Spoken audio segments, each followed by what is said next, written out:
In this video, I would like to talk about the anti-conversion laws in India. In fact, is it constitutionally correct?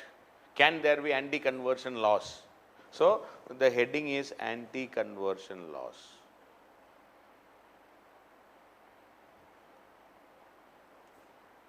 In India. See, in fact, recently means the last decade, Gujarat Freedom of Religion Bill was introduced. Gujarat Freedom of Religion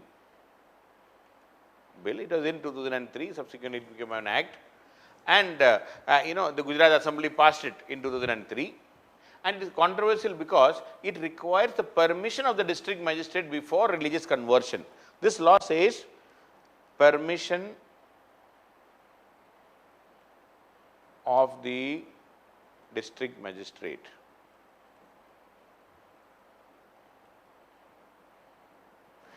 Permission of the district magistrate before religious conversion.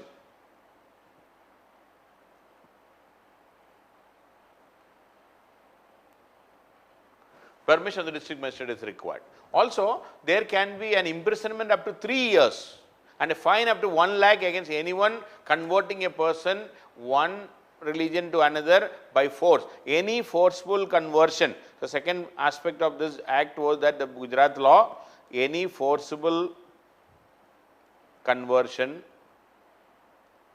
3-year rigorous imprisonment.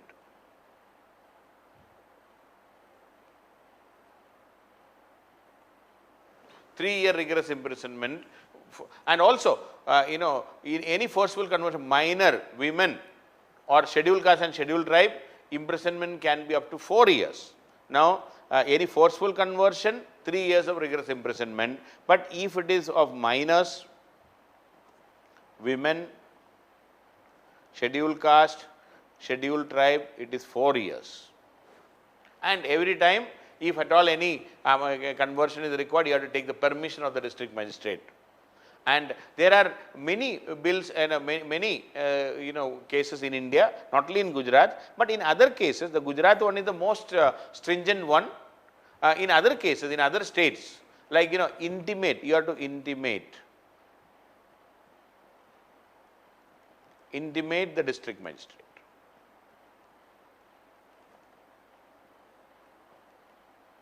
Intimation should be given to the district magistrate. In fact, there is a Arunachal Pradesh bill or Arunachal Pradesh Act in 1978. Arunachal Pradesh Act 1978. Madhya Pradesh, it was Madhya Pradesh Chhattisgarh in 2006.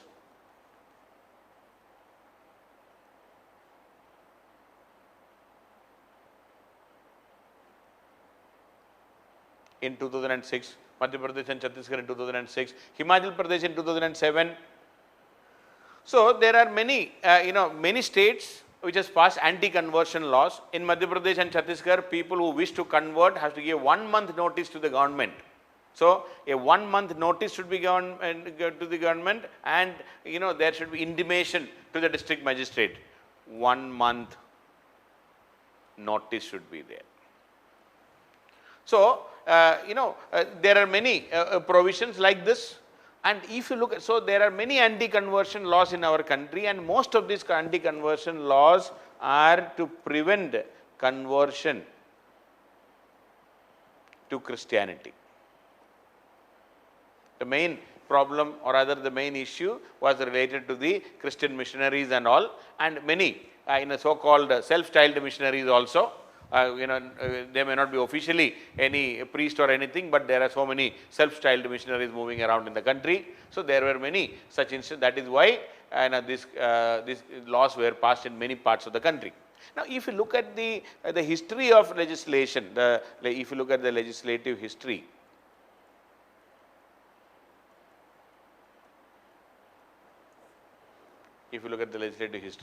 during the British time, obviously, Britishers, they followed Christianity, so they did not pass any anti-conversion laws by British. Obvious reason, they even allowed Christian missionaries to enter India during their time. So naturally they did not pass any anti-conversion. But many princely states enacted anti-conversion laws. Many princely states enacted anti-conversion. For example, Raigad State Conversion Act 1936. So some of the examples I would like to give. Raigad State Conversion Act 1936. Similarly, Patna Freedom of Religion Act 1942.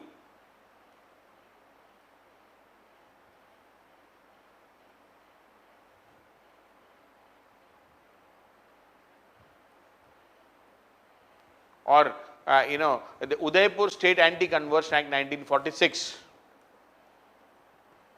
Udaipur 1946, etc. So there were similar laws in Bikaner, Jodhpur, Kalahandi, etc., especially against the conversion against Christianity.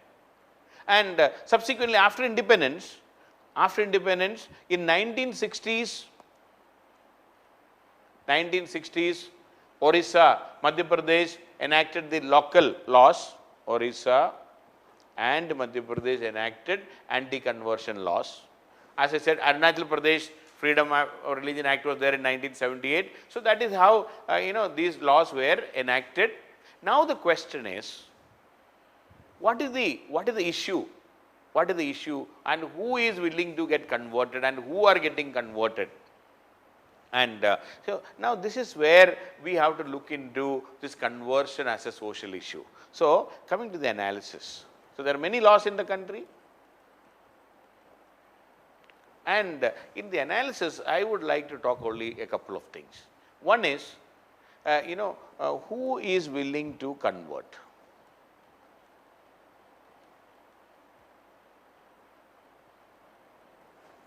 See, if I ask this question, are you willing to get converted for some or other? See, the issue is many a times conversion, is done and you are converting people by allurement. You are alluring a person. You are, giving some offer. So, when you allure a person with something, or if you offer somebody something and if they are getting converted, then the argument is that person is not converting because of conscience, only because of the physical and the material benefit. That is the logic. But many a times what we are seeing is, religion is a major issue for the middle class like you and me. Religion is a middle class phenomenon. Religion is the opium of the masses by Marx. But when it comes to the poor,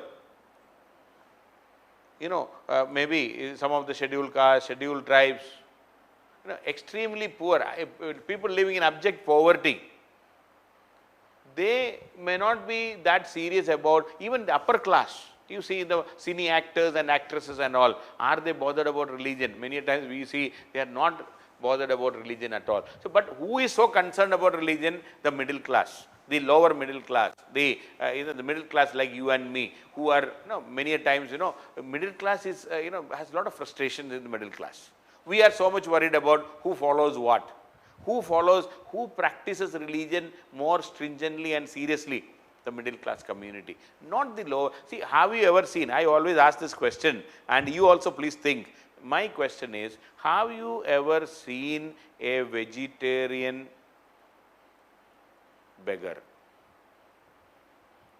Okay, a beggar who is coming for begging, and if you offer some food, are they bothered? I mean, will they ask, is it Tuesday or Thursday, or this is my fasting day? Have you seen a beggar coming and saying, this is my fasting day, so don't give me food?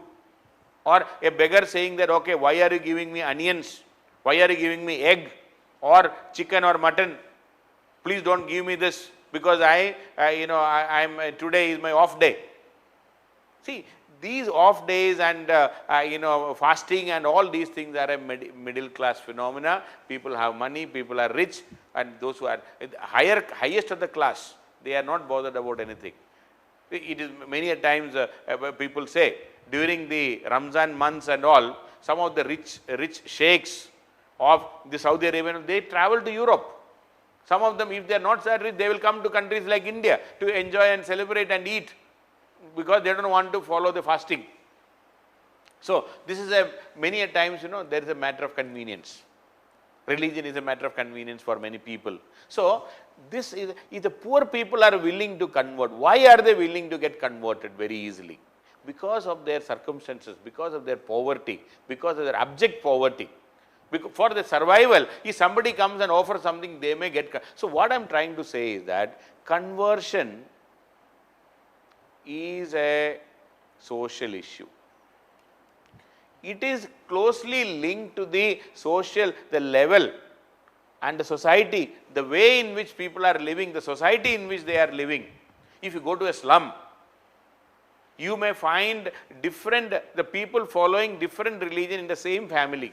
The husband is a Hindu, wife is a Muslim, and the son is practicing Christianity. All gods and goddesses photo will be there in their, in the wall, if it is there. There is no conflict there. They are more than happy. Why? Because religion is not, they are not rigid about all those things, because for them, religion is also a way to survive. It's just for their survival in many cases. So, my argument here is, religion should be left to the people. If somebody gets some benefit out of it, let them convert or reconvert and all. What is our problem? Why should state interfere and say, nobody should convert this, that and all? And most importantly, so conversion is a social evil, social issue. The poor, yes, the poor should not be exploited. But what I am asking is, if somebody is offering somebody food or education, and if they get converted from X to Y or Y to Z religion, how does it make a difference for you and me or the state? But yes, this should not create law and order problem. This should not be, an issue of exploitation of the poor. If there is an exploitation, we should stop it. If there is a forceful conversion, we should stop it. So many of these laws which are passed are aimed to keep the low caste Hindus within the fold of Hinduism. So ultimately, the bottom line is, many of these laws are to keep the lower caste Hindus within the fold of Hinduism, to maintain within the fold, to make sure that they are not escaping from this casteism and discrimination. So when the law prohibits conversion, now another thing is, you are prohibiting, but there is, even though the law prohibits discrimination and untouchability, we are unable to implement and we are unable to ensure that there is no discrimination. If I am getting discriminated because of my birth, and if I say I am going from this religion, I want to convert, I will go to another religion where there may not be that kind of discrimination, or somebody is promising me that there is no discrimination there, so I want to go. Anti-conversion law says no, you cannot go, and you have to continue here and continue suffering your discrimination. This is nonsense. That is why many Dalit organizations in this country have questioned this anti-conversion laws, because they say either you ensure that there is no discrimination in the society, either you ensure that there is no untouchability in the society, and then you say that okay, there is no conversion. That is fine.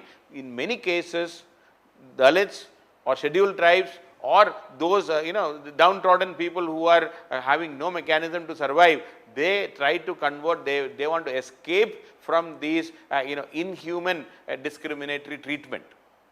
So, and another very interesting thing about the anti-conversion law is, the law prohibits conversion, but reconversion, ghar wapasi is permitted. Reconversion of low caste Hindus or lower caste Hindus are permitted. So one side you are saying you cannot convert. Now if a person who converted into Islam or Christianity or Buddhism, if they come back, then you say yes, you can convert, ghar wapasi is permitted. So there is the law is not same then. Then ultimately the poor are discriminated, and the poor are the people who are willing to get converted. And now the funny thing is, according to the law in our country, if the scheduled caste Hindu converts to Buddhism, he will be treated as a scheduled caste only. If he converts to Sikhism, he is treated as a scheduled caste. Even though a Hindu, when he converted into Buddhism and Sikhism, they are treated as scheduled caste only. But if the same person, if he converts to Islam or Christianity, the law says he will lose his scheduled caste status.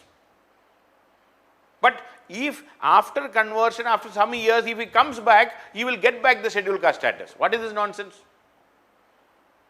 So there is, this should not be the business of the state.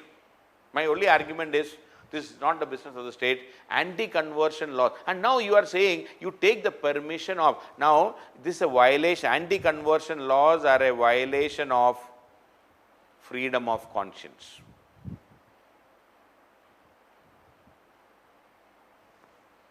Because how can the district magistrate decide about your conscience? If I am genuinely interested in shifting my religion, going from one religion to another, how does it matter for the state? And how does it matter to our district magistrate? How can you take permission from the district magistrate in the first place? Because it's a violation of freedom of conscience under Article 25. And also, according to Supreme Court in the right to privacy, anti-conversion laws are a violation of privacy, because my dealing with my God, I want to change my God now because I am not happy with the existing God. I would like to see better fortunes in some other God. That is what I was promised by XYZ. I want to convert. What is your problem? So this should be left to the people. And Supreme Court in the right to privacy judgment has clearly mentioned that even the anti-conversion laws can be a violation of the privacy. So Supreme Court has, is always saying that. Supreme Court, when they say that if a low caste Hindu convert to another faith and if he comes back, he will get back it, then when he goes there also he should get it. Unfortunately, that is not. So this is a big issue, and it is, I feel the state should not interfere in this activity at all. But yes, if there is forced conversion, if somebody is being forced to convert from one religion to another, law should be there, and we should stop such things to happen, because it's a violation of the freedom of conscience of that individual also. So forcing masses of people should not be there. It's a shame, because if they are exploiting the shameful conditions, it is unacceptable. But the problem is, by preventing the people from converting, despite they continue to be discriminated in a society, despite they are being exploited by the caste Hindus, the upper caste, and because of the exploitation, if some of the lower caste members want to say, if they say that I want to convert, and if it is stopped, if it is only to stop our lower caste from migrating to another religion, this is a violation of the fundamental right of these lower caste or the scheduled caste people who are being discriminated mercilessly even after 70 years of independence or almost 75 years of independence. That is the tragedy I am talking about. So anti-conversion laws are a violation of Article 25 and the freedom of conscience. It's also a violation of Article 21 and the right to privacy. Anti-conversion law should not be used as a mechanism to keep the lower caste Hindu community in the fold itself. And if we are insisting that you cannot convert, and then still if the discrimination and untouchability is still practiced, then it is a gross violation of the human rights of those individuals. We should look into that. The bottom line is, conversion is a social issue. Why people are converting? It is either because of poverty or because of discrimination. And if an educated person wants to convert, we should not be bothered about that. If A.R. Rahman got converted from Hinduism to Islam, or if K.J. Yesudas, the famous singer, converted from Christianity to Hinduism, or Kamala Das converted into Islam, we should not be worried about that. Let them do whatever they want. But if the poor, if the uneducated, if they are forced, or if their vulnerability is misused, yes, we can always look into that. But blanket ban on conversion and permission of the district magistrate and 3-year punishment, 5-year punishment and all, these are disproportionate punishment, and this is not the place where state should be interfering. And the desire and the eagerness to keep the lower caste Hindu community who are subject to various discrimination within the Hindu fold without getting converted to other religion, that is unfair on these people who are subject to various discrimination. That is why anti-conversion laws are not a good idea. In a modern liberal society, anti-conversion laws should not be there. And the worst part is, you cannot convert from Hinduism to another religion, but from that religion if they come back, we celebrate. It is Ghar Wapasi. How is it possible? So it should be, law should be fair and equal for all, which is not the case in the anti-conversion laws.